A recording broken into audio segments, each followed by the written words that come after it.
Salut les curieuses, salut les curieux. Aujourd'hui, je vais répondre à une question qui m'a été posée par Anna. Comment arriver à être la meilleure version de moi-même?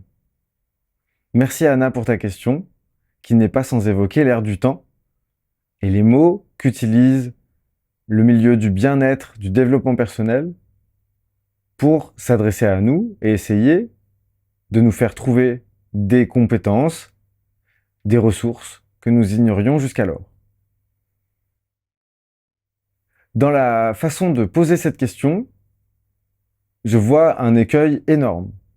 Je vois une injonction très forte, une exigence que tu vas t'appliquer à toi-même et l'enfer que tu risques de te faire vivre si tu prends cette question vraiment au sérieux. La meilleure version de moi-même. Dans cet énoncé, je pense à toutes les versions d'Anna qui ne sont pas présentes lorsque la meilleure version de toi-même est à la surface, visible. Je comprends cet élan à aller vers la meilleure version de soi. Parce qu'on a l'impression que c'est la version la plus fluide, la plus incarnée, la plus solaire, la plus rayonnante, la plus acceptée des autres, la plus accueillie.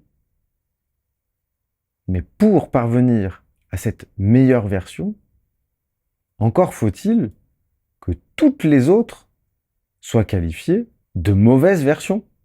À l'endroit où tu n'acceptes que la meilleure version de toi-même, tu mets à la poubelle des dizaines de milliers de versions de toi-même potentiellement explorables. Et du même coup, si tu les vis, tu vas les vivre comme des déceptions. Et donc, je pense que le pouvoir d'en faire la meilleure version de toi-même, c'est simplement de prendre la version actuelle et de convenir que c'est la meilleure qui soit. Pour l'instant, dans le moment. C'est cette version-là, tout de suite. C'est celle-ci qu'il faut aimer. C'est celle-ci qu'il faut arriver à rencontrer avec amour, le plus possible. Ce que je t'invite à faire, Anna, si tu n'arrives pas à apporter de l'amour à la version de Anna maintenant, essaye d'apporter de l'amour à celle qui n'arrive pas à apporter de l'amour à Anna maintenant. Et ainsi de suite. Peut-être qu'à un endroit, il y a de l'amour disponible. Tout de suite, maintenant. Dans cette quête de la meilleure version de soi, je pense qu'il y a une volonté de ne jamais être en péril. Si je suis la meilleure version de moi en permanence, alors tout se passe bien et puis voilà. Mais c'est aussi, dans cette meilleure version de soi, c'est là que tous les films s'arrêtent. C'est quand au début du film tout allait bien, il y a un élément perturbateur qui vient tout chambouler, et alors il y a une suite de difficultés, et à la fin on rétablit la meilleure version de la réalité. Et là c'est le moment du générique. Donc c'est le moment en fait où on ne raconte plus d'histoire, où l'histoire se termine, se conclut. On ouvre sur quelque chose, mais qui n'est pas intéressant à explorer au niveau d'un film, parce qu'il n'y a plus d'histoire à raconter. Nous sommes, à l'intérieur de nous, des machines à raconter des histoires. Nous tissons une trame narrative personnelle en permanence. Nous saisissons chaque élément que nous vivons pour produire une trame narrative qui concerne notre vie, notre vision de nous-mêmes dans le temps. C'est-à-dire qu'on va se servir de toutes les expériences qu'on a eues, on va les tisser entre elles de manière à tomber sur une version qui arrive sur qui on est de façon cohérente. Il nous arrive parfois de revoir tout le tressage, on détricote tout, on retricote tout. Notamment d'ailleurs pour ceux d'entre vous qui ont rencontré une étiquette sur leur parcours. Lorsque l'on est HPI, qu'on vient de l'apprendre, alors on va jeter un regard vers le passé et on va retricoter toute notre vie pour arriver à la cohérence du fait d'être HPI. Avant, on ne pouvait pas faire ça. Et d'ailleurs, en retricotant tout le passé pour arriver à un présent cohérent, on va du coup changer aussi la trame du futur. Et donc, nous ne pouvons pas nous empêcher de nous raconter cette propre histoire par rapport à nous-mêmes. Cette histoire qui est subjective, qui dépend de milliers de facteurs, notamment la façon dont on se considère. Quelqu'un qui va chercher à être la meilleure version de soi-même sera obnubilé par le fait de détecter les mauvaises versions d'elle-même. De ce fait, elle sera toujours en train de s'attenter un procès à elle-même parce qu'elle est coupable, ou tout du moins suspectée en permanence, d'être la mauvaise version d'elle-même. Il y a une pression à l'intérieur de ce processus qui est énorme. Souvent, quand je contacte ce genre d'énergie, je me dis, c'est toujours intéressant de se décentrer et de dire, mais si je voyais quelqu'un qui vivait ça, qui s'infligeait ça, est-ce que ça serait pas en train de me toucher en plein cœur à l'endroit où je verrais quelqu'un qui se fait du mal?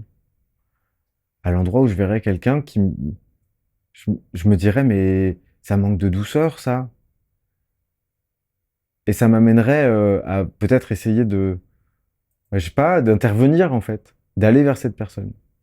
Là où je veux en venir, c'est qu'il faut peut-être accepter ce statut que nous avons de raconteur d'histoire, accepter d'être le narrateur de son histoire, l'acteur principal de son histoire, et même à un endroit, et je l'ai découvert récemment, me concernant le metteur en scène de mon histoire. Puisque je n'ai pas de meilleure version déjà établie, chaque situation va se voir potentiellement habité par un Mathieu différent.